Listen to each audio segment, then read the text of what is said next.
Hello students. Today we will see some basic difference between B and H. Both B and H represent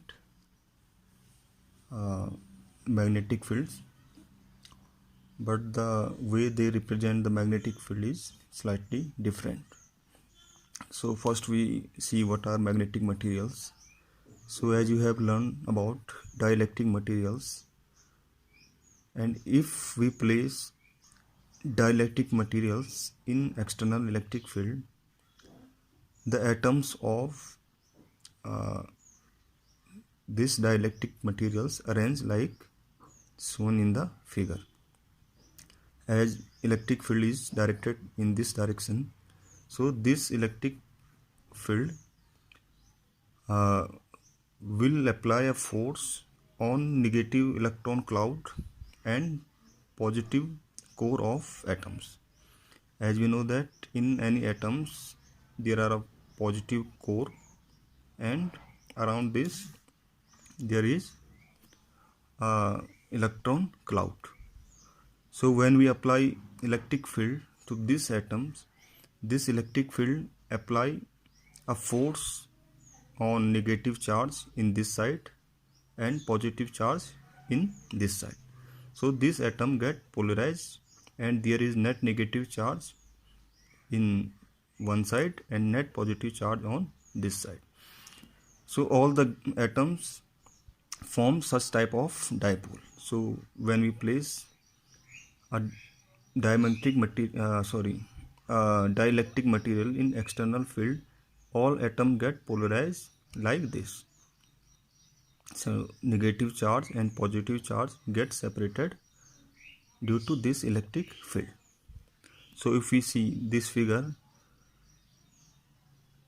so by applying electric field, we have a net negative charge on one side of this dielectric and net positive charge on one side of this dielectric. So we call that this dielectric material has been polarized. So there is a net negative charge and net positive charge. So this is making a dipole, and in this case this is electric dipole, and if this is dipole, this will form a dipole moment, and we define a term polarization P, which is dipole moment generated per unit volume. Same is the case for magnetic materials. Now if we place a magnetic materials in external field H, which is magnetic field, as dielectric get polarized, this magnetic material get magnetized.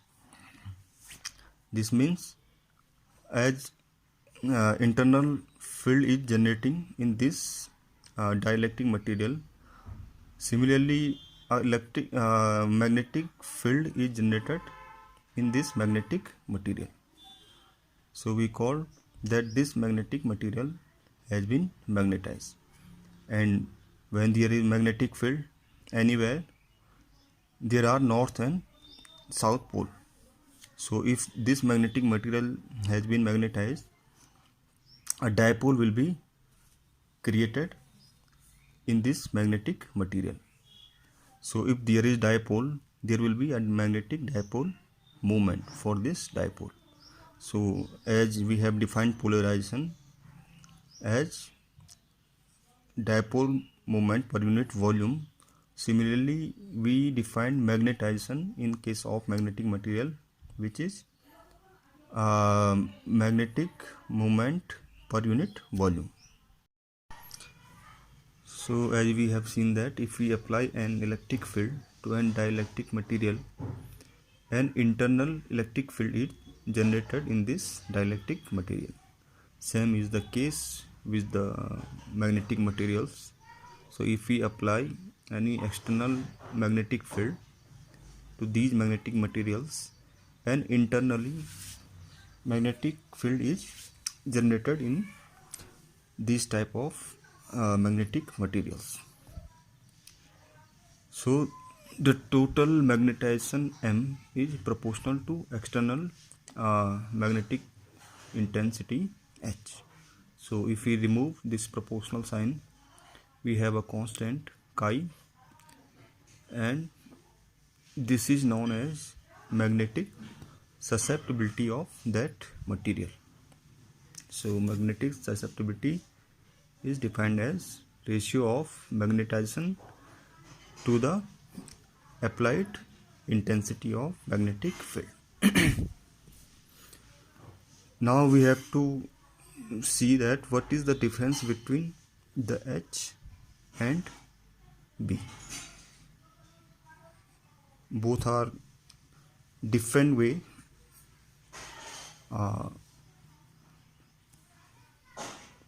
for the notation of magnetic field.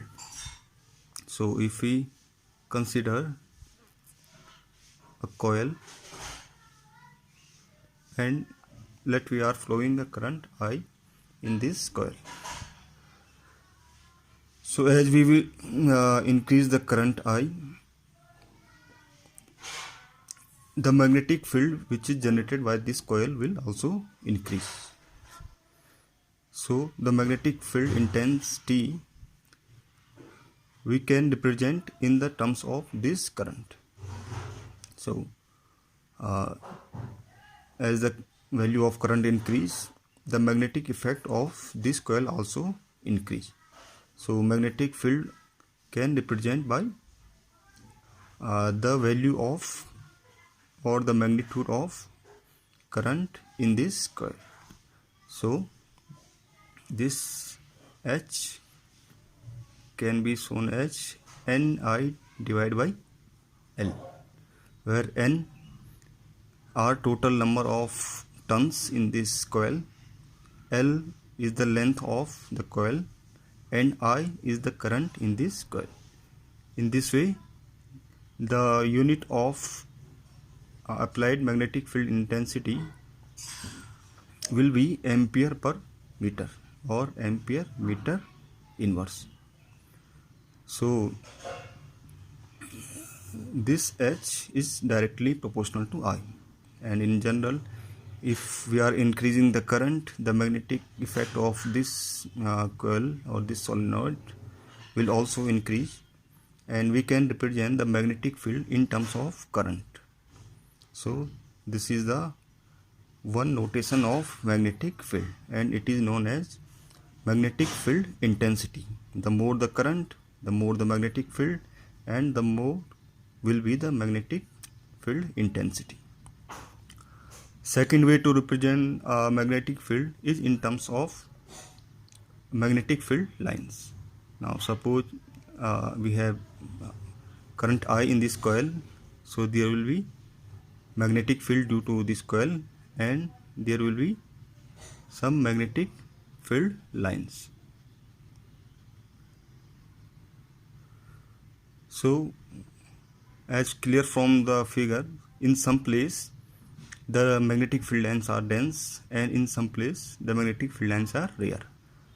So where the magnetic field lines are dense, so there is larger magnetic field, and where there are rare magnetic field lines, there is low magnetic field. So magnetic field can also represent in terms of the density of these magnetic field lines. So if we consider phi as a magnetic flux, which is magnetic field lines per unit area, so in terms of these magnetic field lines, magnetic field can be represented by B, which is magnetic flux density, and this is magnetic flux per unit area, and its unit is Weber per meter square, and it is also known as Tesla. So these H and B are two different ways to represent any magnetic field. So H represent in terms of current, and B represent in terms of the density of flux, magnetic flux. and the relation between these two terms is as B equal to mu naught H in free space. So in free space, B and H both are interlinked and can be represented by this relation B equal to mu naught H. And if we consider any medium, so in medium B and H are related as B equal to mu H, where mu is the magnetic permeability of that material and mu naught is the magnetic permeability of free space. So if we consider why the need of these two representation, so let we consider a coil in which we have flow current I. So the magnetic intensity H will be Ni divided by L. So if current is fixed, the magnetic field intensity will be fixed. Now suppose these are the magnetic field lines associated with this magnetic field. So this magnetic field can be also represented by some V. So we have to measure the magnetic flux density, and we can represent the same magnetic field in terms of B and in terms of H. So if a current I is fixed, the applied field will be Ni divided by L and the magnetic flux will be like this. Now in second case, let we have the same coil and we are flowing same current I. So H will be same as in this case, but in this case we have put some magnetic materials, some ferromagnet inside this coil. So in this case the magnetic flux line will be like this. So if we see both these cases, in upper case magnetic field lines are slightly less than magnetic field lines in this case, means the density of magnetic field lines in second case when we put a ferromagnet inside the coil is larger than the above case. So in both case current is same, but the density of flux lines is different. So if we have to consider the applied field, so we have to consider in terms of H, as in both case current is same. So in both case the applied magnetic field intensity H will same, but in second case this value of B will be larger than this case. So if we consider H1 B1 for this magnetic field due to this coil, and we consider H2 B2 magnetic field in second case, so in both case current is same, so applied field intensity will be same, but in second case the flux associated with this coil is larger than the first one, so B2 will be greater than B1. So this is the basic difference between H and B. Both represent magnetic field but gives slightly different information about magnetic field. One gives the intensity of magnetic field, how much current we are flowing to generate magnetic field, and second terms B gives the magnetic flux density. So as we have seen in both these cases, the applied magnetic field intensity is same but the flux density is different.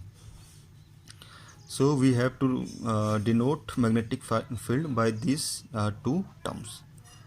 Now if we consider any magnetic materials and we put this magnetic material in external field H, So external field H will be same, but depending on the material, the flux density B may be different. If we put, suppose magnetic field is 20 ampere per meter. Now is in this 20 ampere per meter magnetic field, we put a diamagnet or a paramagnet or a ferromagnet. So all these have same applied field H, but the value of magnetic field B, magnetic field density B will different for all these cases. So this is the basic difference between H and B. Both represent the same magnetic field, but one represent in terms of current and